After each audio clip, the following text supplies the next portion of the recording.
Halo, apa kabar? Assalamualaikum warahmatullahi wabarakatuh. Semoga selalu dalam keadaan sehat walafiat, tetap semangat, dan yang paling penting itu jaga akal sehat Anda. Nah, ini dunia kelihatannya Indonesia ini udah banyak orang bilang udah makin gila ini situasinya di Indonesia. Kegilaan itu terlihat dari apa yang terjadi di kabinet setidaknya hari-hari ini. Karena kemarin hari Senin kan Pak Jokowi itu seperti dikatakan oleh Menko Perekonomian Airlangga Hartarto itu kan membahas soal program makan gratis untuk dalam anggaran tahun 2025 nanti. Dan itu dibenarkan oleh Sri Mulyani, dibenarkan oleh Kepala Bappenas, dibenarkan oleh AHY, dan tetapi kemudian dibantah oleh tenaga ahli utama di Kepala Staf Presiden, katanya tidak ada itu di dalam notulensi yang dibuat oleh Muldoko tentang itu. Jadi sebetulnya apa yang terjadi, dan bersamaan dengan itu kemudian perwakilan Bank Dunia ya, untuk Indonesia dan Timor Leste, Satukah Konen mengingatkan, mewanti-wanti anggaran APBN Indonesia akan jangan defisitnya jangan lebih dari 3%. Nah, untuk ini apa sih yang sesungguhnya yang terjadi ini? Saya akan ajak Anda untuk berbincang dengan ahli keuangan, ya. Ini soal ahli keuangan pemerintah, ahli keuangan negara lah, Pak Hamdani. Assalamualaikum Pak Hamdani. Salam warahmatullahi wabarakatuh. Ya, Mas Yes, Yarsu. yes, baik. Sebagai orang yang pernah lama di pemerintahan, ya, pernah juga di pemerintah pusat maupun sebagai di pemerintah daerah, gitu ya. Saya ingin tolong Anda jelaskan pada saya ini apa sesungguhnya yang terjadi dan bagaimana sih cara memahaminya dari sisi anggaran itu. Ya, jadi baik Mas Yarsu. Ini memang yang kita katakan eh, gagasan ataupun program-program yang mungkin kalau kita sebut ini yang tingkat turbulensinya sangat tinggi ini Turbulensi ya. terhadap Ya. APBN. Turbulensi sangat tinggi terhadap APBN. Karena kenapa kita katakan demikian? Karena kalau kita bicara program makan siang dan susu gratis ini, dari aspek pendanaan, dari aspek keuangan, itu sangat minim sekali kalau kita perhatikan, baik dari segi aspek kebijakan anggarannya maupun dari aspek akuntabilitas. Mhm. Jadi kalau tetap dipaksakan program ini jalan, maka kita akan menghadapi permasalahan dari aspek tata kelola keuangan dari hulunya sampai hilirnya. Ini apa Gimana tadi? gimana kok bisa begitu? Dari hulu sampai hilirnya. Jadi dari hulunya tadi kebijakan anggarannya dulu. Jadi hulunya kebijakan anggaran. Nanti hilirnya akuntabilitasnya. Mhm. Jadi permasalahan itu akan muncul dari hulunya dulu. Kenapa saya mengatakan dari hulunya?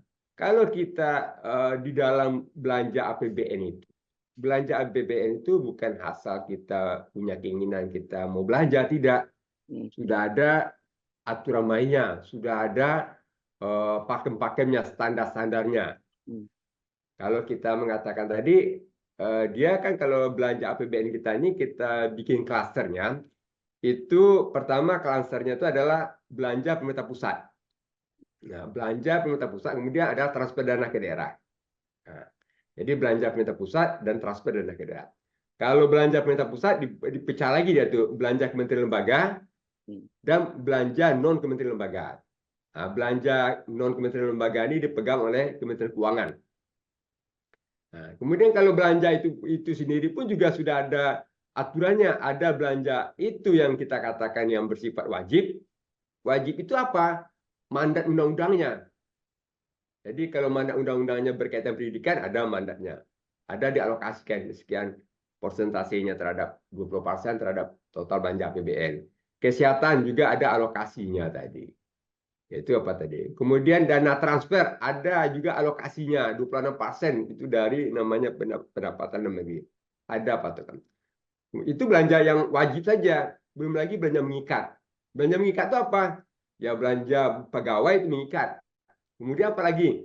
Bunga juga mengikat. Bunga saja sekarang sudah sampai hampir sudah mencapai 500 triliun itu apa tadi. Nah, jadi kalau kemudian kita tidak bisa punya keinginan membelanjakan, langsung kita alokasikan belanja tersebut. Buat dulu undang-undangnya yang memandatkan bahwa negara melakukan atau negara melaksanakan makan siang gratis. Itu buat dulu undang-undangnya. Harus ada undang-undang makan siang gratis dulu. Sebagai apa? Ini dasar hukum penganggaran. Kalau tidak, tidak ada dasar hukum penganggaran. Saya katakan, Mas Yasin, Undang-Undang Dasar itu mewajibkan itu memelihara fakir miskin. Ya. Jadi orang miskin kita ini kita kasih makan ini. Sedangkan kemampuan negara mengasih makan orang miskin itu nggak cukup. Jadi kalau dia patokannya kakak, itu maksimal negara itu baru memberikan makan itu kalau itu nggak tahu saya apakah itu rutin atau tidak. Itu hanya 30 kilo per tahun. Itu kakak. Kalau kakaknya 5 orang, bagaimana caranya memberi makan 5 orang dengan 30 kilo setahun? Ya. Jadi kalau mau negara lakukan, pangan untuk orang miskin itu penuhi dulu tuh. Enggak. Nah, sekarang kita bicara tentang makan siang gratis. Itu tidak lagi membedakan tadi. Membedakan antara yang orang miskin dengan orang tidak ada. Nah, itu yang tidak ada, yang kalau yang seperti itu nggak ada dalam negara.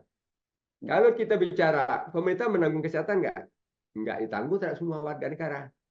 Orang miskin barulah namanya iuran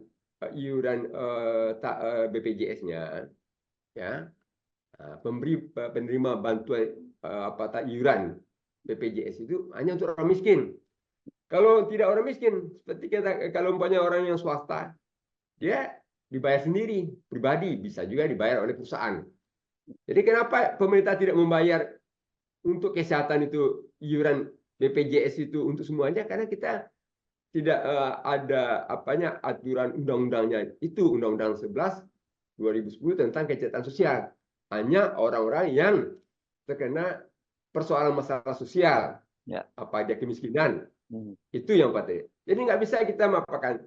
Untuk juga begitu, bos afirmasi itu tidak diberikan kepada semua, hanya diberikan kepada siswa-siswa miskin.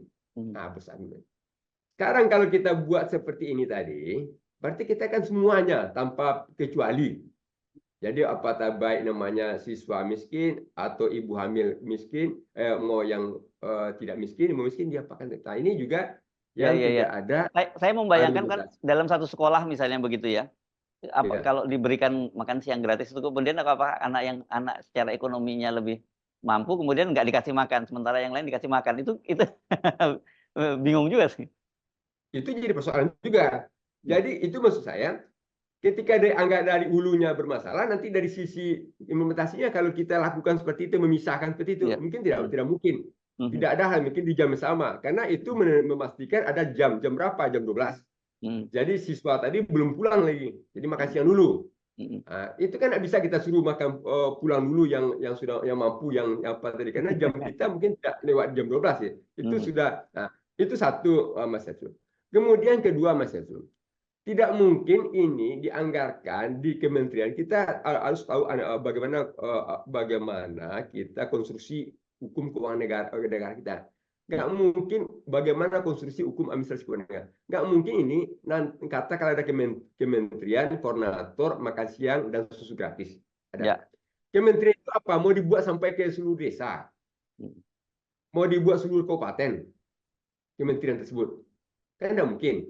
Katanya ini Pak Hamdani, katanya ini mengkoordinasikan lintas kementerian, makanya perlu dibuat Kemenko makan siang dan susu gratis tadi.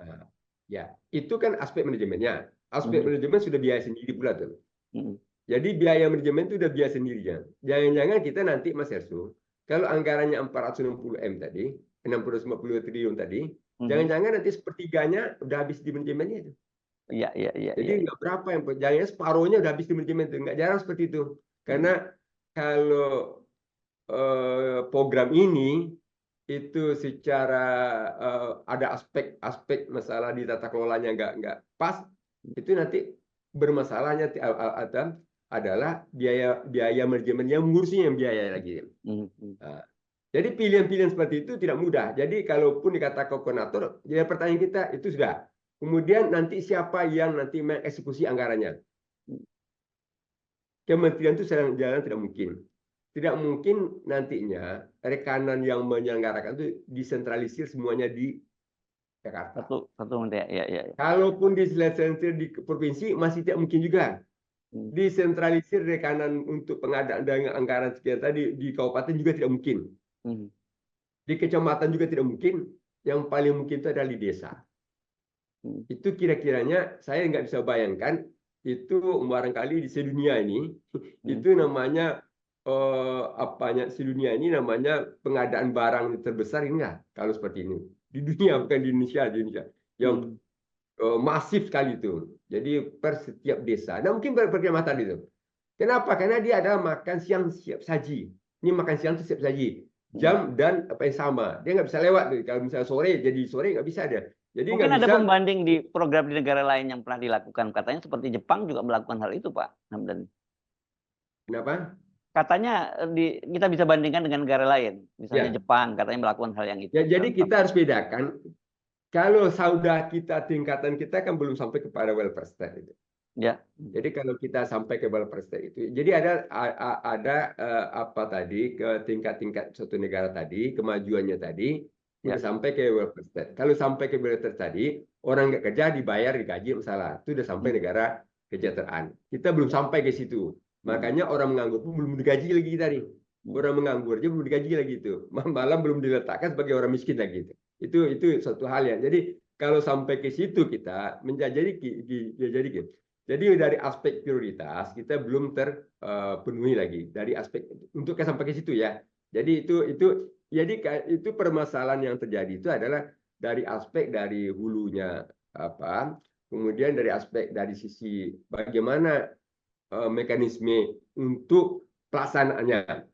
Jadi dari sisi manajemen pelaksanaan itu penganggarannya nanti di mana, penganggaran di mana itu menentukan di eksekusinya di mana.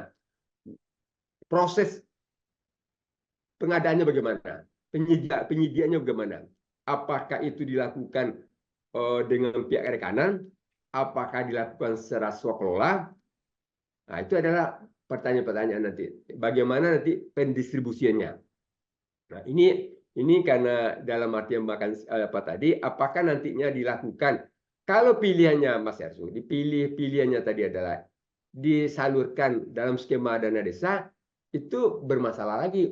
Karena di Undang-Undang Desa nggak ngatur hal demikian. Jadi dana desa itu diatur dalam Undang-Undang Desa. Jadi Undang-Undang Nomor 6 tentang Desa itu mengatur bagaimana kaitan dengan dana desa, bagaimana juga anggaran dana desa tersebut. Makanya anggaran dana desa itu udah spesifik peruntukannya.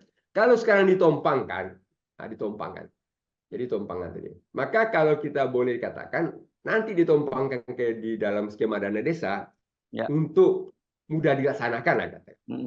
Maka dana desa tadi kan yang sekarang 70T, nambah lagi lah katakan nambah 400T.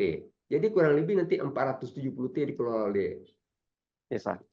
Jadi yang kita bicara 2023 kemarin itu realisasi dari desa itu hanya 54 triliun. Oh, dari 70 saja, itu ya? Ya, itu saja Mas Ersun. Itu saja yang tidak terlalu banyak dana desa itu. Jadi kalau kita apakah tadi kan dugaan Mas Ersun ya. Itu diduga sudah cukup bagi aparat untuk menyandra kepala desa. Ya, jadi yang sudah terjadi pada pemilu aparat, kemarin ya. Ya, untuk menyandra dana desa, kalau dugaan ya kita harus ada perlu investigasi khusus ya. Itu kepala desa itu disandra untuk mengalihkan dukungan dari pasangan tertentu ke pasangan 02. Nah, itu dugaan ya. Kita apa tadi ini salah satu. Jadi di samping yang kemarin tadi dikatakan tadi dugaan juga bahwa kenapa apa tadi di dalam pemilu kemarin tadi ada kaitan dengan bansos ya yang mungkin apa tadi yang di aktivitas presiden terhadap bansos itu juga memberikan dukungan terhadap apa tadi pasangan-pasangan tertentu. Sedangkan di aspek lain juga ada dugaan aparat menggunakan pengelolaan dana desa kepada kepala desa ya yang tentunya dia apakah tadi menyandra kepala desa. Itu anggarannya belum terlalu banyak. Kalau ini anggaran seperti ini, maka akan menjadi persoalan bagi kita adalah bagaimana apa tadi nantinya pertanggungjawaban Jadi ada aspek kalau akuntabilitasnya itu susah, jadi biasanya nggak bisa orang melaksanakan kalau bermasalah di akuntabilitasnya. Jadi ini akuntabilitas bermasalah tuh, itu nggak akan dianggarkan tuh. Jadi biasanya Kementerian Keuangan tidak menganggarkan. Nah, jadi kalau nanti kalau soal masalah tadi yang Bantan kata Mas Hersu dari KSP, saya tidak teryakin karena Menko Perekonomian itu bukan hari kemarin menyatakan, Ya. itu hari Jumat menyatakan. Jadi Menteri Perekonomian itu sudah secara jumawa menyatakan akan membahas program makan siang. Udah yakin aja bahwa jadi kalau yang apa ini udah mendului kehendak Allah, udah mendului bahwa hasil pemilu itu. Pokoknya udah diyakinkan aja pemilu itu akan dimenangkan oleh 02 dengan satu putaran. Nah, Ya. jadi udah langsung apa tadi? Nah, ini yang apanya tadi rapat kabinet terbatas itu tadi itu tahapan berikutnya sampai kepada proses kerangka ekonomi makro dan pokok-pokok kebijakan fiskal. Masuk itu. Jadi sebentar lagi di bulan Maret ini nanti, ya bulan Maret ini sebentar lagi itu akan ada agenda penyusunan kerangka ekonomi makro dan pokok-pokok kebijakan fiskal. Itu dasar untuk melaksanakan yang namanya musrembang RKP. Jadi rencana kerja pemerintah. Jadi RKP itu disusun itu berdasarkan tahapan awalnya itu adalah penyusunan kerangka ekonomi makro dan pokok-pokok kebijakan fiskal. Bagaimana kebijakan APBN di 2022. Ini sudah mulai. Jadi kalau boleh kita katakan, tentu tidak elok karena urusan negara, urusan yang belum menjadi urusan negara, sudah dijadikan urusan negara.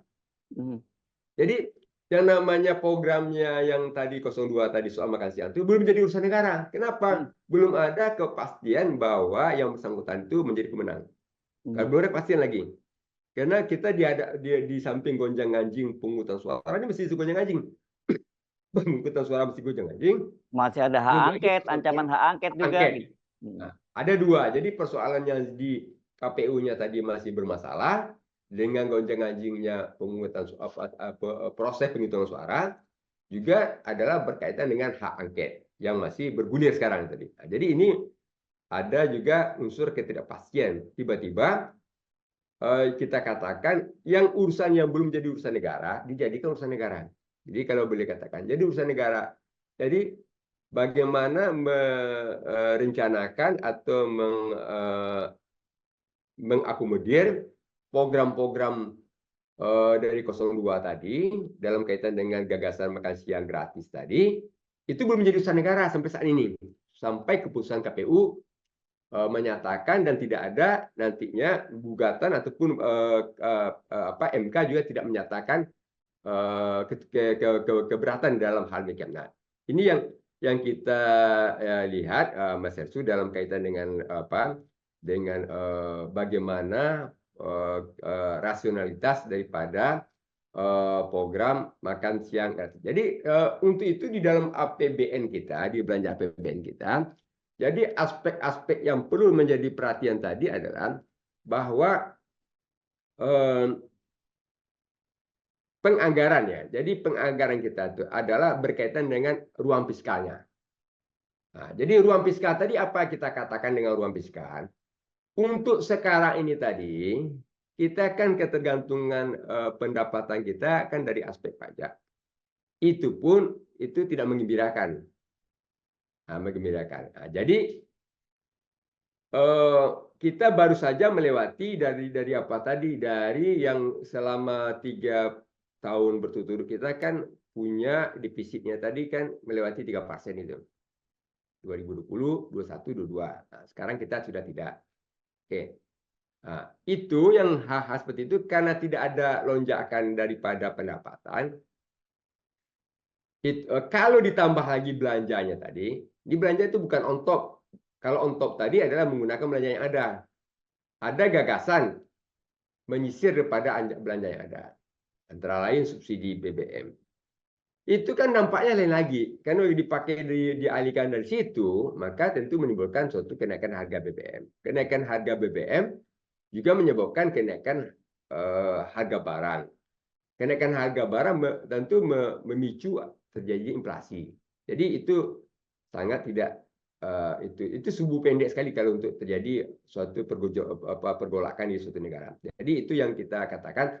Sementara setelah 3 tahun itu tidak ada lagi fasilitas bagi pemerintah untuk melakukan belanja yang fisiknya di atas 3%, nggak ada lagi dari produk domestik bruto, nggak ada lagi tuh.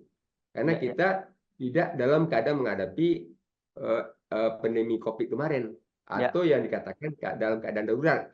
Jadi tidak ada lagi semacam fasilitas bagi negara untuk menambah belanja. Tapi kalau toh itu mau belanja ditambah dan kemudian belanja ditambah, kemudian pendapatan relatif tidak mengalami peningkatan, itu kan memunculkan namanya nanti utang. Nah, sekarang ini Mas Yesu, itu mulai 2023, kalau kita gabungkan antara cicilan ya dan juga bunga, itu angkanya udah di atas 1000 triliun. 1100-an ya mungkin tembus ya. Ya. Nah, dan itu masih berlanjut sama, akan terus berlanjut terus. Karena dia menambah-nambah terus. Karena angka kita kan sudah sangat tinggi kan. Kita kan sudah di atas 8.000. Jadi pilihan seperti itu. Kalau tetap mempertahankan ini tadi dan tidak mungkin mengurangi yang lain. Kenapa?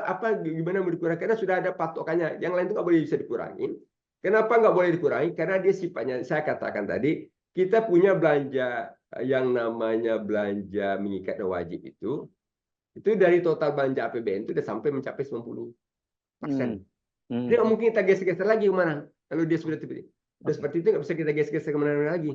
Nah, pilihannya adalah menambah. Jadi kalau saya mengatakan, kalau kemarin itu kan ada namanya, sekarang sudah resign ya, yang namanya staf khusus Menteri Keuangan, Justinus. Biasanya yang getol kalau menyuarakan pendapat pemerintah yang apa tadi itu. Ini kan kelihatannya tinggal nggak ada lagi, mungkin sudah resign sekarang kan. Artinya apa? Yang menyuarakan bagaimana pandangan Menteri Keuangan, biasanya kalau Menteri Keuangan punya pandangannya sebagai apa, dia suarakan melalui staf khusus, ini nggak ada lagi nampaknya.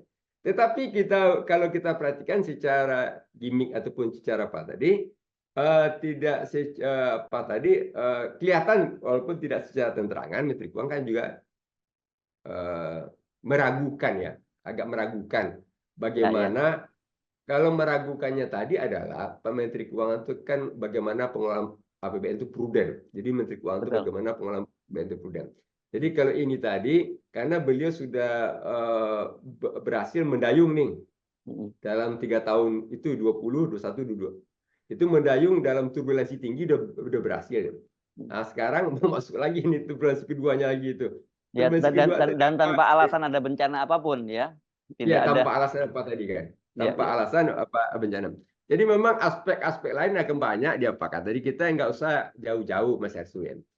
Yang ketika kita menggunakan instrumen bansos ya untuk yang kemarin tadi kan dengan secara jadi kita majukan lah kita full kan di sebelum pemungutan suara itu dampaknya aja terhadap harga beras kan kita bisa bayangkan. Betul. Kenapa itu? Karena kita artinya membeli beras banyak untuk kepentingan bansosnya tadi, dan apa tadi? Dan kalau yang dikatakan tadi, yang katakan ada turbulensi kemarin itu yang di bansos. Kenapa yang di bansos yang kita? Ya karena tadi kalau yang penerimanya itu yang soalnya bansos saja. Penerimanya orang yang tidak terdata dalam daftar terpadu kesejahteraan sosial itu jadi penyimpangan. Jadi itu ada pelanggaran terhadap aturan tepat sasarannya. Dia udah nggak tepat sasaran gitu. Itu udah pelanggaran tuh. Itu menjadi temuan pemeriksaan. Kalau diaudit oleh BPK itu menjadi temuan pemeriksaan itu. Kalau hal demikian. Itu yang kita pakai tadi. Orang yang menerima tadi nggak terdaftar sebagai penyandang sosial namanya kan. Di dalam daftar seperti itu udah kan. Walaupun kemarin itu udah kayak tutup matanya, kita nggak mengabaikan kepada siapapun diberikan. Nah, apalagi kalau yang namanya program makan siang gratis ini kita katakan tanpa membedakan kondisi sosial daripada penerima. Ini target penerima nih. Dan jumlahnya nggak tanggung-tanggung. Jumlahnya totalnya sampai 89 juta. Nggak tanggung-tanggung tuh. Bukan angka yang sedikit tuh. Apa tadi kan. Jadi beban anggaran yang kita tanggung ini bukan setahun 2 tahun. Nah, Mhm. tapi sekarang timbul lagi ada juga ada juga argumentasi-argumentasi yang dikemukakan akan dilakukan bertahap pada daerah tertentu. Ini ada problem lagi.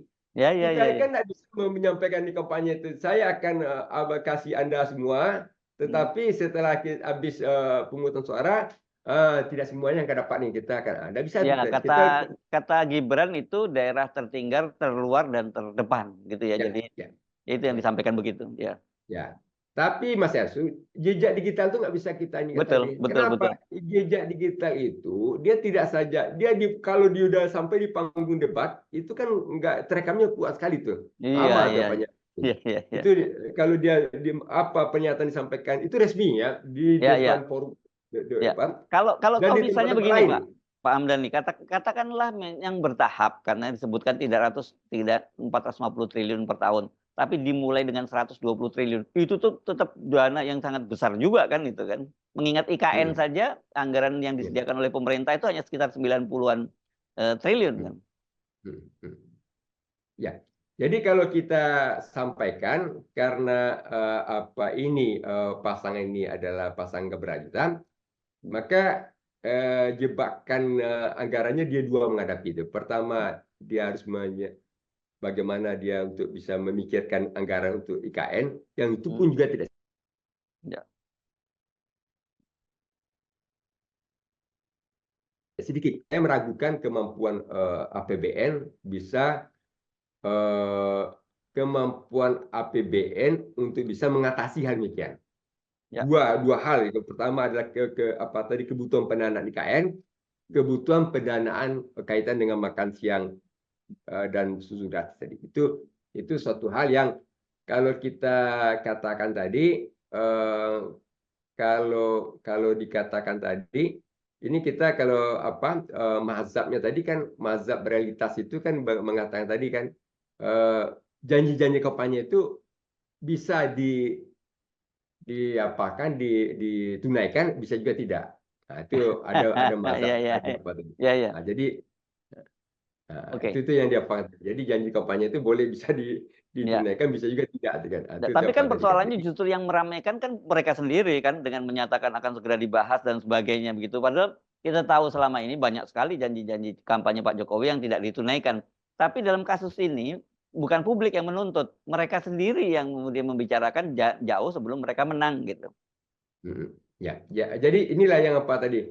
Sebetulnya kalau boleh dikatakan, yang boleh dikatakan, kalau boleh kita lihat daripada Pak Jokowi kalau buat listnya tadi, Ya. ada yang tidak tertunaikan sampai jabatan terakhir. Hmm. Tapi hampir kan tidak apa tadi. Ini kan yang jadi problem teh. Ini yang apa ini Mas Yasu, gagasan ini program ini atau visi misinya tadi kan sangat populis sekali tuh. Hmm. Ini sangat populis sekali tuh. Luar biasa populisnya memberikan makan orang yang semasif itu sebanyak tadi. Ya. Sehingga yang itu ini catatan itu ataupun di dalam catatan ingatan bagi pada warga ini sangat kuat sekali. Ya, ya, ini Sehingga kelihatannya udah pertanyaan kampanye 2 periode ini, yang ini ya. ya, ya Udah betul. kampanye 2 periode Ya, berikutnya begitu ya. ya, Oke, tadi ya. tadi saya membaca tulisan Anda yang menyebutkan bahwa ada sisi gelapnya ya dari sisi Hmm. fiskal. Apa yang dimaksud dengan sisi gelap itu? Oke. Jadi kalau yang saya katakan tadi, kenapa di situ ada dalam kaitan dengan sisi gelap, dalam kaitan dengan apa tadi program ini tadi dalam hal kebijakan. Yang saya sampaikan tadi kan, kalau kita melakukan kalau kita dalam kaitan dengan mempunyai suatu program gagasan tertentu, yang pertama kali yang dilihat dulu, ada nggak yang namanya dasar hukum ketika suatu program itu dianggarkan. Hmm. Nah, kalau dia tidak, maka itu adalah kalau dia tidak ada dasar hukumnya tadi, tentu suatu hal yang tidak bisa kita menganggarkan karena dia tidak wajib, tidak juga mengikat. Nah, dia tidak bisa diletakkan sebagai ada pemberian kepada warga yang tidak miskin, tapi ada pula kriterianya, itu adalah prestasi. Jadi kalau kita ada anak-anak sekolah kita tuh yang berprestasi, disekolahkan dia lagi, diberi beasiswa, itu dasarnya prestasi bukan dasar miskin. Jadi dua, dia diberikan beasiswa itu dasarnya itu adalah prestasi, dasarnya miskin. Itu ada aturannya bahwa pemberian apa tadi penghargaan kepada warga-warga negara yang memiliki prestasi itu dia punya. Nah, kalau yang seperti ini adalah ketika kita memberikan makan kepada warga kita yang seperti ini tadi, sementara kita belum masuk pada yang namanya welfare state, tentu kita dikatakan tadi konstitusi kita belum kita laksanakan.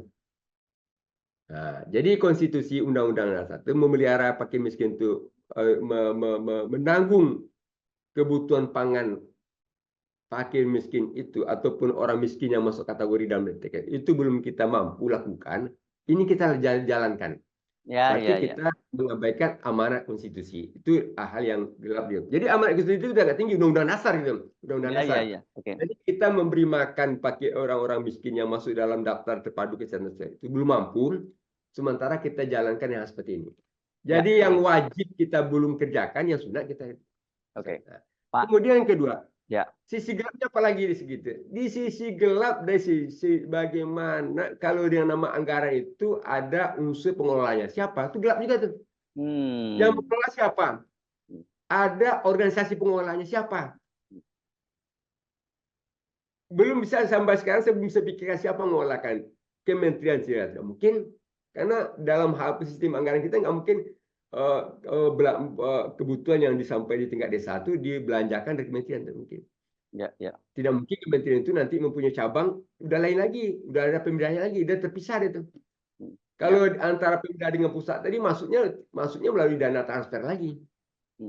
Nah, pilihannya tadi saya katakan dana desa. Terkunci lagi karena dana desa desainnya nggak untuk itu. Ya, ya, ya. Nah, dana desa jadi diletak pilihan letak belanjanya satu aja, belanja desa. Nggak ada lagi. Tetapi Oke. belanja desa ubah dulu aturan undang-undang desa. Nggak begitu. Jadi itu sisi gelap dari sisi kebijakan anggarannya. Itu Ya. barangkali kalau saya mau apa tadi di Kementerian Keuangan memberikan apa? Saya berharap Menteri Keuangan itu memberikan catatan di Kementerian Keuangan, berikan catatan tentang ini. Hal-hal aspek apa yang ini ada persoalan dalam hal tata kelola keuangan negaranya. Oke. Belum lagi kita Mas Yasu, ketika kita mencari akuntabilitas, bagaimana pertanggungjawabannya? Karena akuntabilitas pertanggungjawaban itu ke siapa dan bagaimana bentuk pertanggungjawaban dan bagaimana nanti aspek pengawasannya. Ya, ya, Itu ya. juga kosong dalam arti jadi minus akuntabilitas, minus juga yang berkaitan dengan yang namanya pengawasan. Dan tidak karena siklus anggaran kita itu meliputi dari perencanaan, penganggaran, nanti penatausahaan, pelaksanaan akuntansi, ya sampai kepada pelaporan, pertanggungjawaban, dan pengawasan, maka yang siklus itu tahapan itu terputus. Di situ yang kita katakan sisi gelapnya tadi. Oke, baik. Itu. Ya, Pak Hamdani, ini kan kalau kita melihat dua periode pemerintahnya Pak Jokowi itu meskipun banyak sekali handicap, meskipun banyak mungkin akan melanggar aturan, itu kan pasti akan ditabrak. Kalau aturannya yang menghalangi, ya aturannya akan diubah, begitu ya, bukan anggaran yang pengalaman seperti itu kan biasanya. Jadi kita kelihatannya ini apapun caranya akan dipaksakan gitu ya, karena ini bukan sekedar janji kampanye, tapi saya sebut tadi ini merupakan strategi mereka untuk mengamankan periode berikutnya kan begitu. Ini ambisi Pak Jokowi lah untuk melanggengkan kekuasaannya. Tetapi sebagai seorang ahli keuangan negara, Anda kan bisa ini bukan meramal ya, tapi dengan basis data yang ada tadi, pendapatan kita, kemudian anggaran kita yang sudah dipatok untuk pos-posnya tertentu, apakah program ini akan bisa jalan? Dan kalau kemudian tetap bisa akan dipaksakan jalan, apa yang akan terjadi? Ya. Ya, jadi yang pertama kalau jalannya tadi yang jalan sesuai dengan rencana bahwa yang dengan target sasaran 89 itu saya memastikan itu tidak jalan. Tidak jalan. Oke. Tidak jalan. Banyak kalkulasinya. Tetapi kalau dia memberikan semacamnya yang seperti katakan Gibran tadi, kita lakukan skala prioritasnya, katakanlah kepada yang daerah yang 3T, ya, itu barangkali bisa jalan karena juga kebutuhan anggarannya tidak terlalu banyak dan juga target sasarannya juga tidak terlalu banyak. Barangkali terpaksa dia melakukan revisi terhadap visi misinya. Dan satu lagi, kalau mau itu dilaksanakan, payung hukumnya dibuat dulu undang-undangnya. Jadi karena ada undang-undang kesejahteraan sosial, undang-undang 11 ya. Jadi kita harus buat juga undang-undang makan siang gratis supaya nanti dasar penganggarannya ada. Karena ini nggak ada dasar penganggarannya. Karena nanti akan bertanya nanti kalau akan diberikan makan siang gratis kepada orang yang lain, itu bagaimana kewajiban yang sebagaimana diamanatkan dalam konstitusi kita untuk yang fakir miskin itu belum kita penuhi. Jadi kendala.